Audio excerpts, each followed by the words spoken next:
사도행전 4장 말씀입니다. 신약성경 192면에 있는데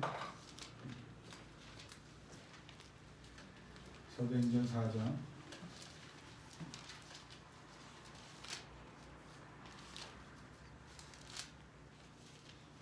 1절부터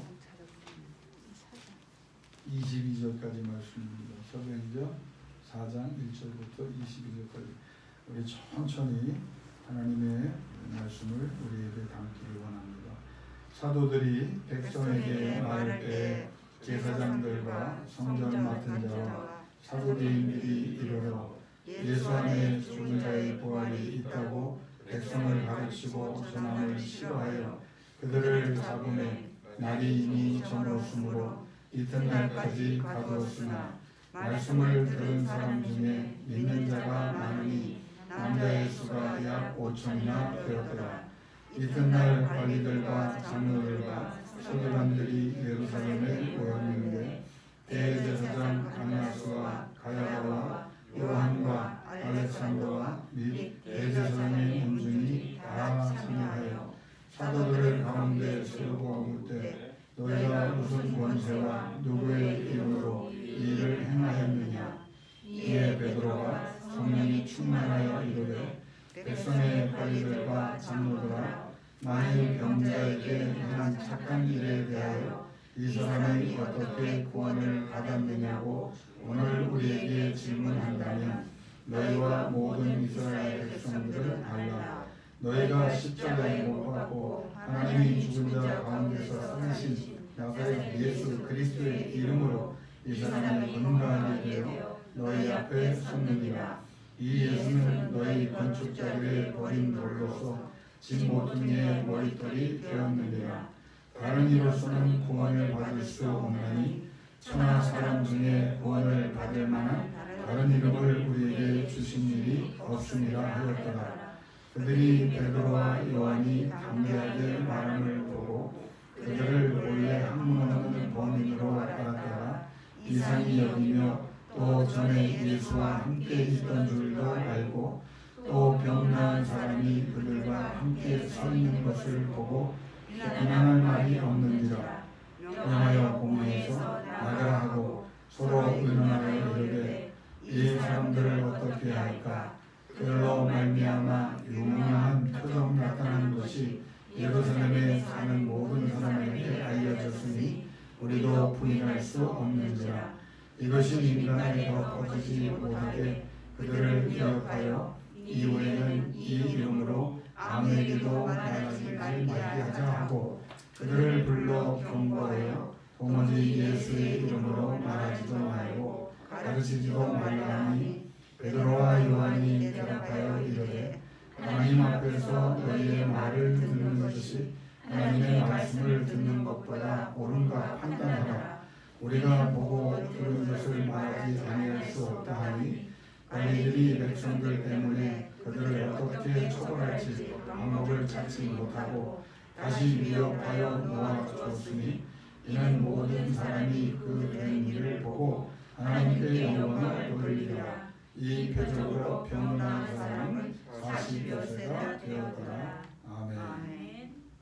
우리가 잘 아는 대로 모든 기도하여 성령 충만을 받은 사람들은 그들이 이전에 어떤 사람이었든지 하는 내용이 아무 의미가 없습니다. 왜냐하면 성령을 받은 후에 그들의 인생은 완전히 새로운 하나님의 역사 속으로 인도받는 상상할 수 없는 일들을 하는 사람들로 변화되었기 때문입니다. 그래서 성령을 받은 사람들의 능력이 어떻게 나타났냐 여러 가지 표현이 있겠지만 네 가지로 정리할 수 있습니다. 성령의 능력을 받은 사람들에게는 다양하게 하나님의 성령의 능력이 나타났습니다. 다양하게. 꼭 이것만 아니고 저것도. 하나님의 은사가 성경에 기록된 것도 9가지고 또 그리고 그 이외에도 다른 은사가 다양하게 나타났고요. 역사 속에서도 교회사 속에서도 다양한 성령의 은사들이 나타났고 능력이 나타났습니다. 두 번째는 성령의 능력은 세상 능력과 달라서 세상 능력을 압도하는 가장 강력한 능력이었습니다. 그러니까 성령을 받은 사람들이 세상의 어떤 것도 하나님의 능력 앞에서 무기력해지듯이 비교할 수 없을 정도로 성령의 능력은 가장 강력했다. 세 번째는 성령의 능력이 나타난 그 양태를 보면 희귀한 경우라 이렇게 표현을 하고, 어떤 경우에는 영어로 유니크하다, 그러니까 유일무이하다. 이전에 그런 일이 없었다는 거예요. 그러니까 굉장히 특별한, 듣도 보도 못한 일, 사람들이 일생을 살면서도 거의 볼 수 없는 그런 하나님의 특별한 은혜가 능력으로 나타났다. 그리고 또 하나, 성령의 능력은 온전하게 나타났다. 무슨 말인지 오늘 읽었지만 그냥 우리끼리 믿는 사람들끼리 그냥 보고 그 소식을 남들이 못 본 사람들에게 전하는 형태가 아니라, 이거는 부인할 수 없게 모든 사람들이 다 보도록 성령의 능력이 나타났다는 거예요. 그래서 성령의 능력은 네 가지로 요약해서 생각해 볼 수 있습니다. 그럼 오늘 주인공인 베드로에게 나타난 성령의 역사는 어떤 역사였을까? 이게 뭐 처음부터 1장부터 나오지만 특별히 4장에서 사도행전 4장에서 10장까지의 사건 중 중요한 몇 가지만 요약을 해본다면, 베드로라고 하는 사람에게 성령이 임했을 때 나타난 첫 번째는 강하고 담대해졌다. 성령의 결과는요, 성령의 충만의 결과는 강하고 담대해지는 거예요. 어떻게 강하고 담대해졌냐면, 베드로에게 성령이 임하시니까 베드로의 생각, 감정, 영혼을 성령께서 붙잡아 사용하십니다. 그래서 강하고 담대. 그러니까 내가 강하고 담대해지려고 용기를 내는 게 아니라 하나님의 성령께서 그 성령이 임하셔서 그 사람의 생각과 감정과 영혼을 붙잡아 사용하시기 때문에 강하고 담대한 사람이 된 거예요. 그러니까 베드로는 원래 그런 사람이 아니었는데, 그래서 이걸 좀 더 쉽게 표현을 하면 영적으로 보는 시야가 열린 거예요. 그러니까 과거에는 그냥 무식하고 무지하고 세상적인 세속적인 방법으로만 보던 사람이 성령을 통해서 영적인 시각으로 모든 것을 보는 거예요. 환경과 또 되어진 일들을. 두 번째는 보는 것으로 끝나는 것이 아니라 영적인 사고를 하게 됩니다. 그럼 이게 영적으로 어떤 의미가 있는 것인가? 이거는 그 전에 베드로는 상상도 할 수 없는 일이었죠. 근데 성령이 임하니까 영적인 시각으로 보고, 그리고 영적인 사고를 해요. 그리고 영적인 판단을 합니다. 이것은 이런 사건이고 이건 이렇게 하면 되겠구나. 그 판단 속에서 확신합니다. 그리고 예측까지 합니다. 무슨 일이 앞으로 어떻게, 하나님의 역사가 어떻게 진행될 것이다. 이것까지 아는. 그러니까 이 베드로가 강하고 담대해졌다는 것은 이 용기만 얻었다는 것이 아니라 그의 모든 그 생각과 감정과 영혼, 보는 시야, 사고, 그리고 예측하는 능력, 판단 능력, 또 그 위에 확신하는 그런 놀라운 지경까지 가게 되거든요. 오늘 부흥회는 아니지만 하나님의 성령이 여러분에게 임하셔서 남은 인생 영적인 시야로 보고, 영적인 하나님의 말씀 속에서 사고하고, 또 영적으로 판단하고 예측하고, 영적으로 능력을 행할 수 있는 여러분 되시기를 주님으로 축원합니다. 그게 이제 베드로에게 나타난 강하고 담대한 겁니다. 그래서 이제 예를 들어 설명을 하는 거죠. 성경에 나왔지만 산헤드린 공회 얼마나 많이 얘기했습니까? 예수를 잡아 죽일 그런 권한을 가진 본디오 빌라도도 산헤드린 공회 앞에 이견을 달 수 없을 정도의 굉장한, 유대에서 총독 생활을 하려면 산헤드린 공회 무시하면 안 되거든요. 그러니까 빌라도도 로마 총독이지만 예수를 살리지 못해요. 죄 없는 건 알면서 손을 씻지만 이 산헤드린 공회, 종교적인 문제, 특별히 그들의 결정에 관해서 알면서도 손을 떼거든요. 그러니까 이 산헤드린 공회 앞에 옛날 같으면 정말 숨도 제대로 못 쉴 베드로가 섰는데 이 사람이 기죽지 않아요. 왜? 아까 말한 대로 강하고 담대해졌기 때문에. 어떻게? 성령을 통해서. 그러니까 산헤드린 공회에 기죽지 않습니다. 두 번째는 로마 제국을 이제 대상으로 복음을 전할 때도 이 베드로가 기죽지 않아요. 왜? 강하고 담대케 하시는 성령 충만의 은혜 속에 거했기 때문입니다. 그 이유는 뭐냐면 죽음을 두려워하지 않는 거예요. 죽음을 두려워하지 않아요. 그러니까 이 베드로에게 성령이 임했을 때는 두려운 게 없어진 거예요. 인간에게 가장 두려운 게 뭡니까?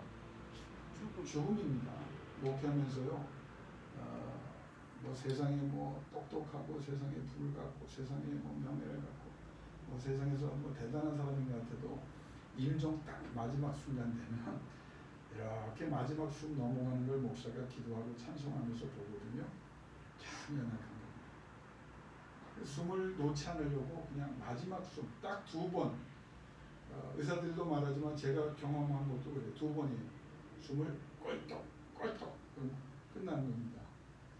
그런데 그 죽음 앞에 누구도 용기를 갖고 담대할 사람이 누가 있겠어요? 근데 하나님의 통치와 하나님의 절대 주권이라고 하는 관점에서 생각이 바뀌고 마음이 바뀌고 영혼이 바뀐 이 사람은 죽음이 두렵지 않으니까 산헤드린 공회나 로마 제국이 아무리 위협을 해도 성령의 역사를 통해서 강하고 담대하니까 두려움이 없어지는 거예요. 여러분 인생 살아가면서 우리 두려운 일 많이 겪잖아요. 한 가지 해답만 여러분이 딱 붙잡으면 돼요. 성령 충만할 때 강하고 담대케 하셔서 영적인 것으로 보고 생각하고 판단하게 하사 여러분이 어떤 문제든지 어떤 상황에서도 어떤 상태에서도 흔들리지 않는 믿음의 사람이 될 줄로 믿습니다. 아멘. 저는 성령의 역사 가운데 이번에 영어 성경을 쭉 한번 이렇게 보고 들으면서 느낀 게 뭐냐면 단어를 하나 하나님이 내 마음에 주셨어요. 스테이블이라고 하는 그게 뭐냐? 성령이 임한 사람들의 특징은요 안정적이에요. 그런데 성령 가운데 충만히 구할 때는 그 안정적인 것이 어느 정도 유지가 되는데 대부분의 사람들을 보면은요 성령을 받았다고 말하면서도 업앤다운이 너무 심한 거예요. 감정적이고 막 올라갔던 막 어떻게 보면 이게 성령의 역사인가 조울증의 역사인가 혼란스러울 때가 있을 정도로 그러니까 하나님의 성령에 강하고 담대케 하시면요 있어야 될 자리 딱 있는 거예요.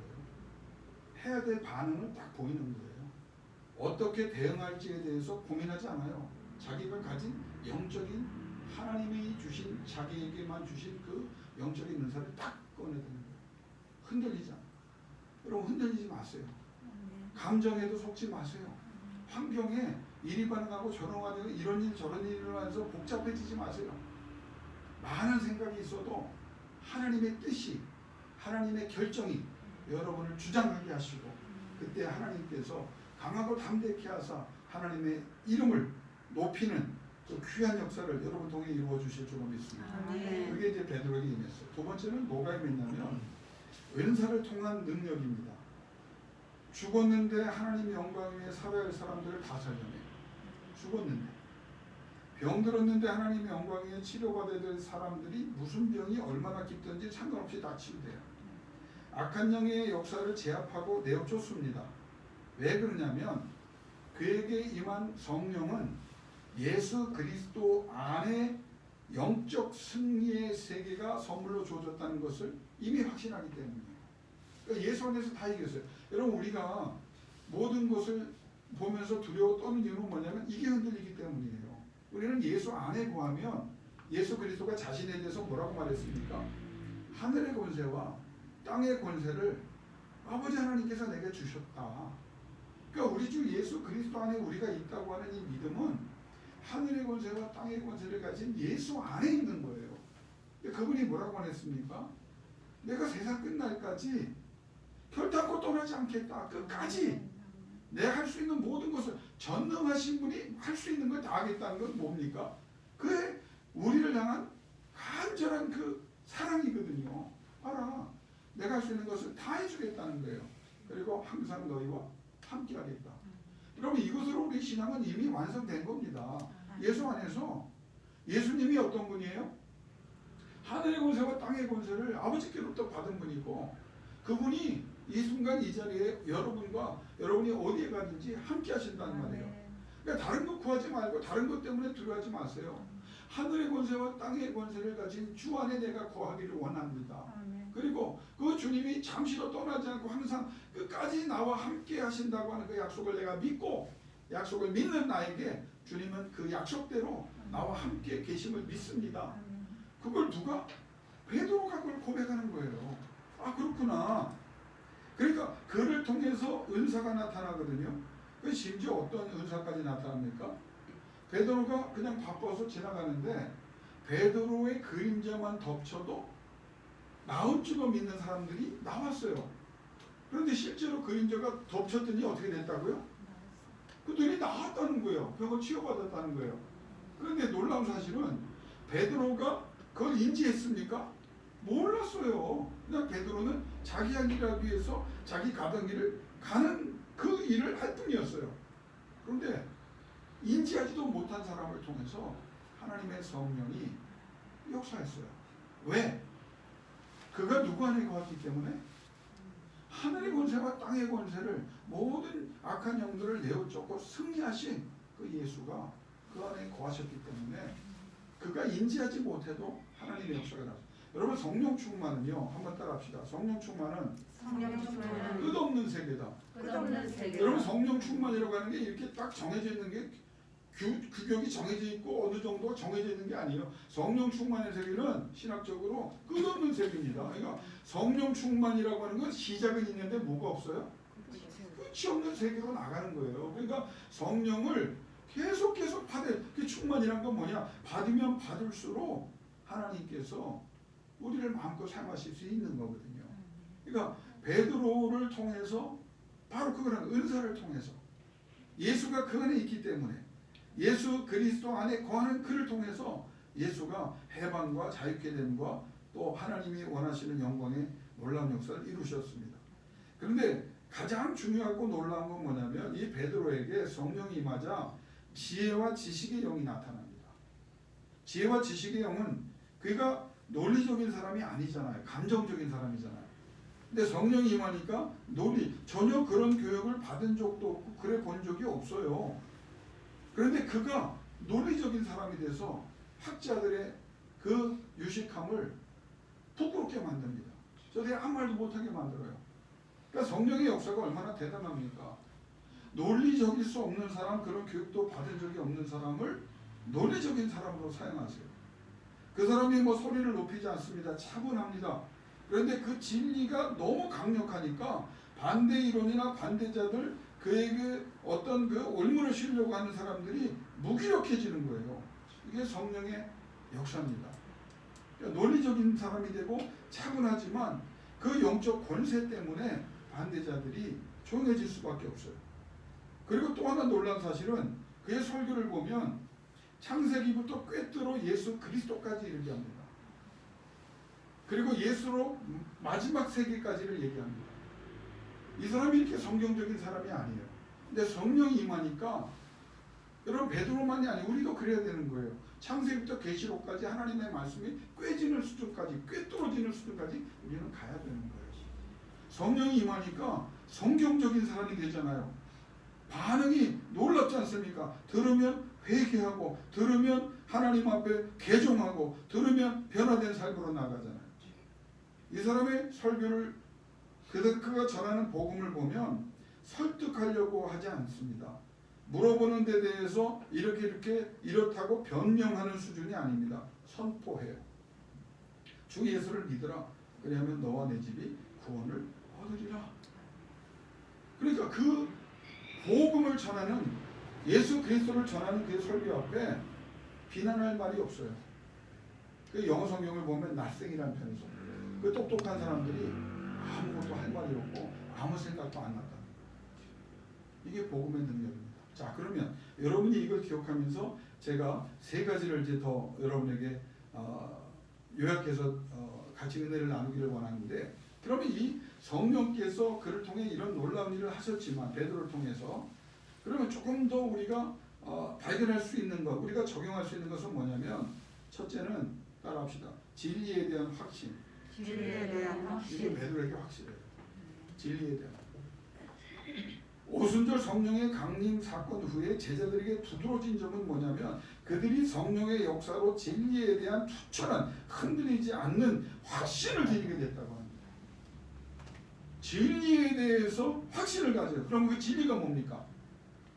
그 진리가 뭐예요? 그렇죠. 예수 그리스도 외로 구원이 없다는 거예요.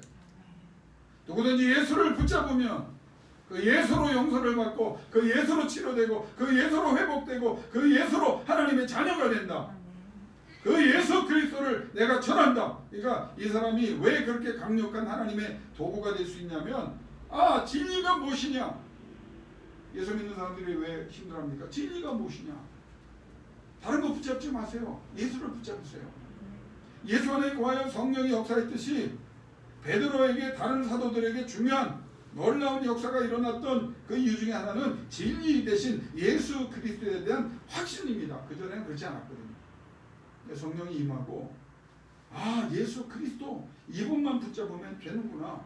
그래서 그들이 예수님이 하신 말씀을 기억하는 거예요. 그리고 붙잡 예수 그리스도는 길이요 진리요 생명이다.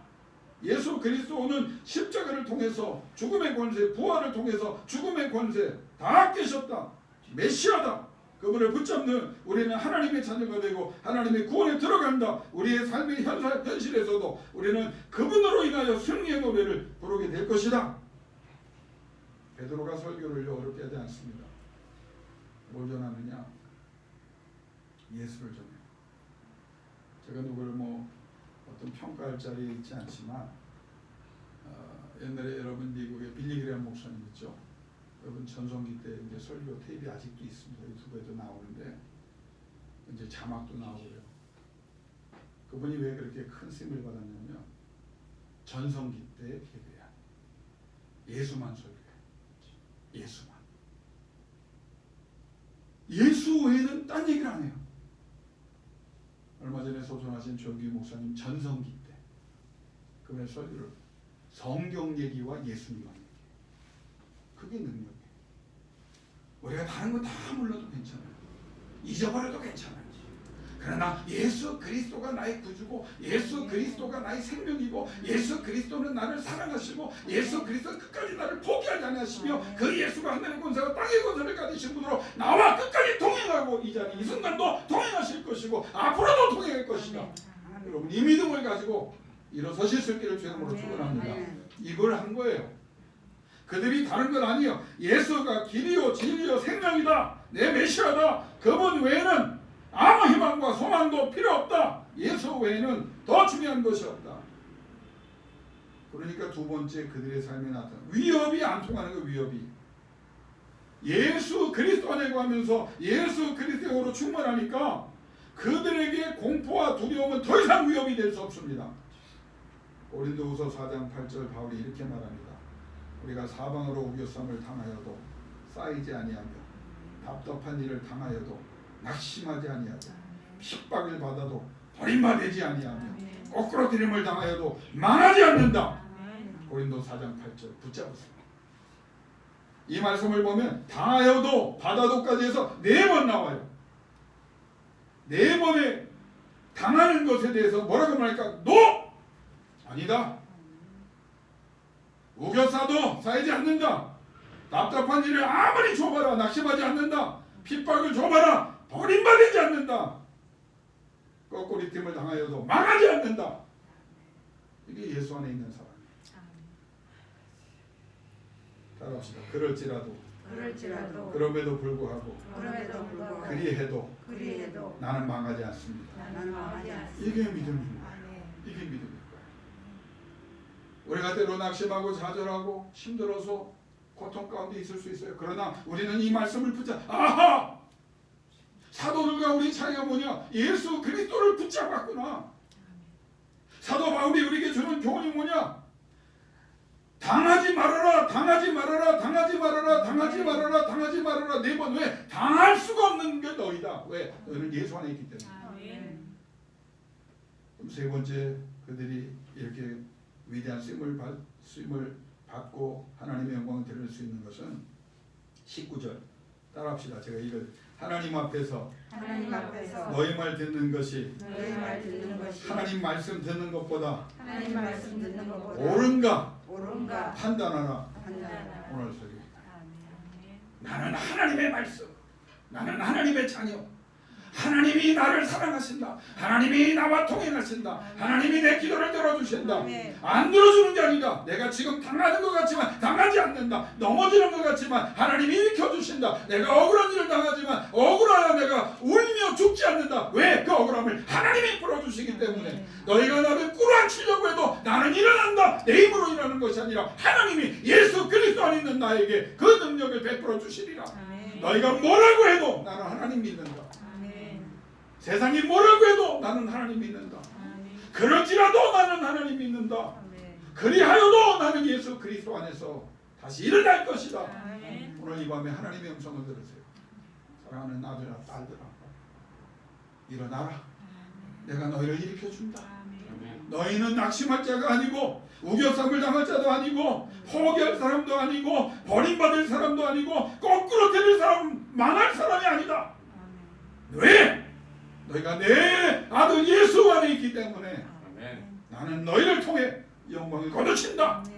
그 진리를 붙잡으면 그때부터 여러분에게 베드로에게 임하셨던 강하고 담대함과 능력과 권능과 은사와 세상을 향하여 일어나 너희가 뭐라고 떠들어도 나는 하나님을 믿는다. 하나님이 이루실 것이다. 그 말씀으로 다시 새 역사를 써나가신 여러분 되시길 주 이름으로 축원합니다. 이 시간 두 눈 감고 기도합니다. 8시 20분입니다. 10분 이상 더 기도하시길. 여러분 넘어지지 않아요. 우겨 싸보라고 하세요. 소리 지르세요. 우겨 싸봐라. 나 쌓이지 않는다. 답답한 일을 막 던져봐라. 나 낙심하지 않는다. 핍박을 던져라. 나 버림받지 않는다. 거꾸로 들으려고 해봐라. 나 망하지 않는다. 왜? 아버지가 그렇게 말씀하셨기 때문에 나는 너희들의 말이 아니라 아버지의 말씀을 믿는다. 그 예수가 나의 주님이다. 그 믿음을 다시 일으켜 주옵소서. 그 성령을 주옵소서. 우리 주여 주여 세 번 부르짖고 간절하게 일으켜 주옵소서. 하나님의 말씀으로 승리하게 하시고 하나님의 능력으로 하나님의 영광을 드러내기를 원합니다. 주여 그러할지라도 그럼에도 불구하고 그리 되는 것 같아도 아닙니다. 하나님, 나는 하나님이 승리의 노래를 부른 자리에 세워주실 줄로 믿습니다. 왜? 예수 안에 있기 때문에 예수 안에 거하게 하여 주옵소서. 성령이요 임재하여 주옵소서. 우리 주여 세 번 부르짖고 기도하다 돌아가십니다. 주여